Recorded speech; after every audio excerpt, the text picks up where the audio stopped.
Baik, assalamualaikum warahmatullahi wabarakatuh. Sebelumnya perkenalkan nama saya Raja Ali Sakti Arahap, NPM saya 2108260271.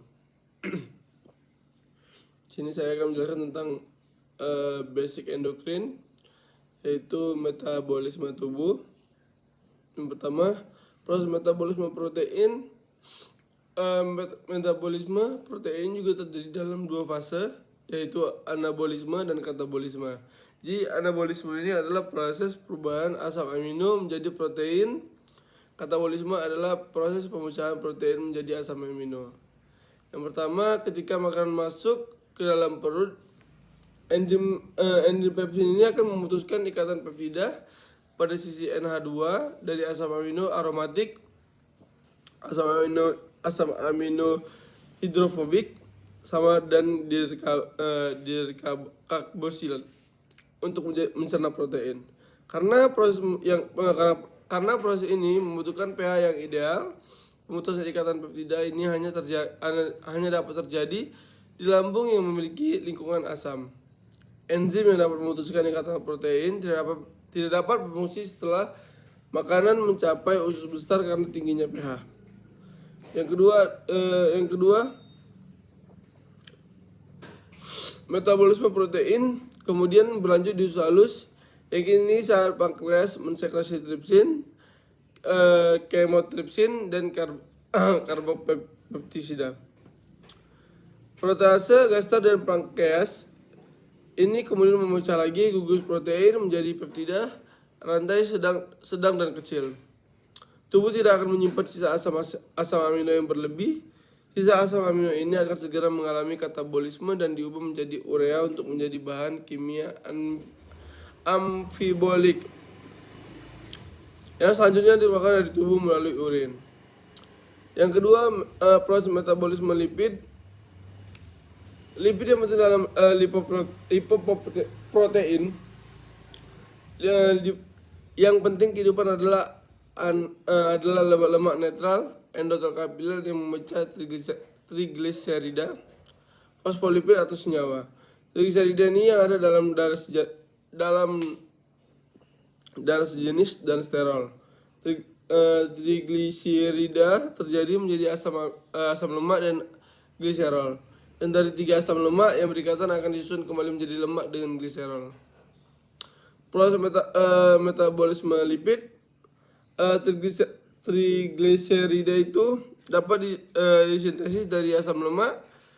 Asam lemak diaktifkan menjadi asil CoA oleh enzim asil CoA sintetase dengan memakai ATP dan CoA.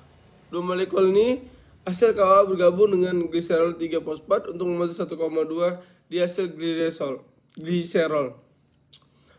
fosfat yang terjadi melalui dua tingkatan, yaitu lisofosfatidat yang dikatalisis oleh gliserol 3 fosfat asil transferase dan kemudian oleh satu asil gliserol yang 3 fosfat asil transferase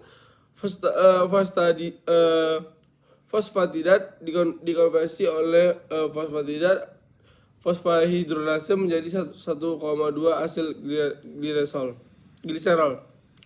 Dalam mukosa usus, jalan monoasil gliserol adalah di mana monoasil gliserol dikonversi menjadi 1,2 diasil gliserol. Kemudian hasil KOA berikut diarsitifikasi. Diasil gliserol membentuk triasil gliserol yang dikatalisis oleh diasil gliserol asil transferase. Jadi bila karbohidrat memasuki tubuh melebihi yang dipakai sebagai energi atau disimpan dalam bentuk glikogen, maka kelebihan karbohidrat tersebut diubah menjadi trigliserida di hati dan sejumlah kecil di dalam jaringan adiposa.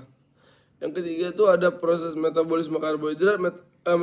Metabolisme karbohidrat ini adalah rangkaian proses biokimia yang terjadi dalam tubuh untuk mengubah karbohidrat menjadi energi atau menyimpannya untuk digunakan nanti. Jadi proses ini meliputi pencernaan. Pertama ada glikolisis, glikogenesis, glikogenolysis, dan gluconeogenesis. Nah, jadi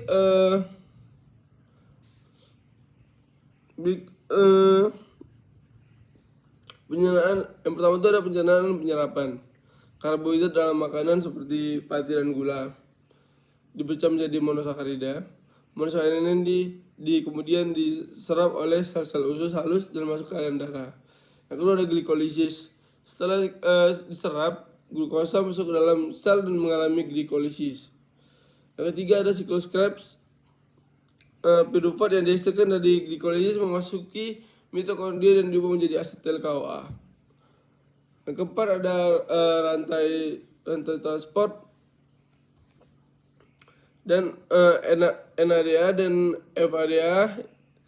Dua ini dihasilkan dari glikolisis dan siklus Krebs menyumbangkan elektron ke rantai transport elektron.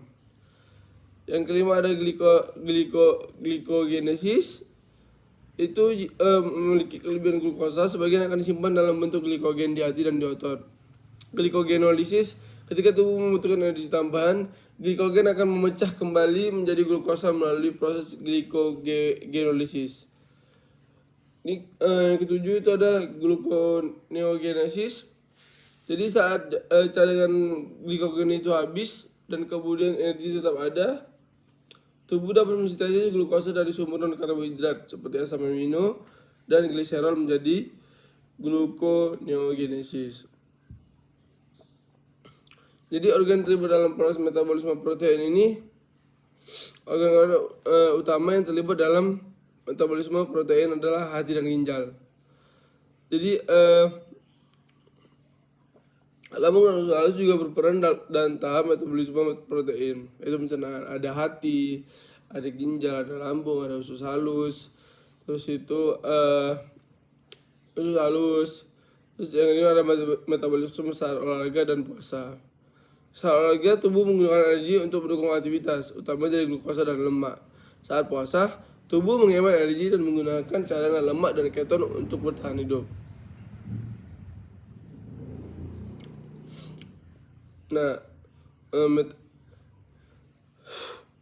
metabolisme saat olahraga menjadikan energi cepat untuk aktivitas fisik, mempertahankan metabolisme puasa itu mempertahankan fungsi tubuh saat tidak ada asupan makanan.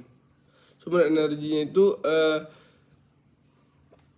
metabolisme saat berolahraga, glukosa dari glikogen, otot dan hati, lalu lemak. Kalau pas puasa, glikogen hati, lalu lemak dan keton.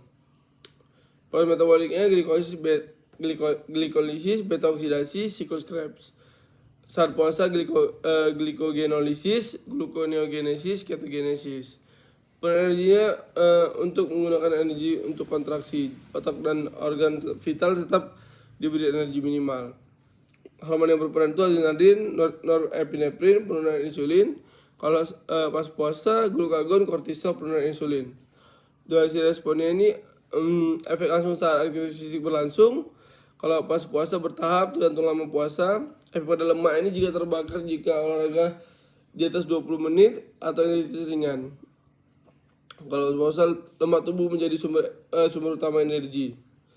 Efek terhadap otot ini bisa mempertahankan massa otot, olahraga disertai asupan cukup. Kalau pas puasa, tubuh bisa menggunakan protein untuk energi. Baik, mungkin itu saja yang bisa saya sampaikan. Lebih dan kurang saya mohon maaf. Assalamualaikum warahmatullahi wabarakatuh.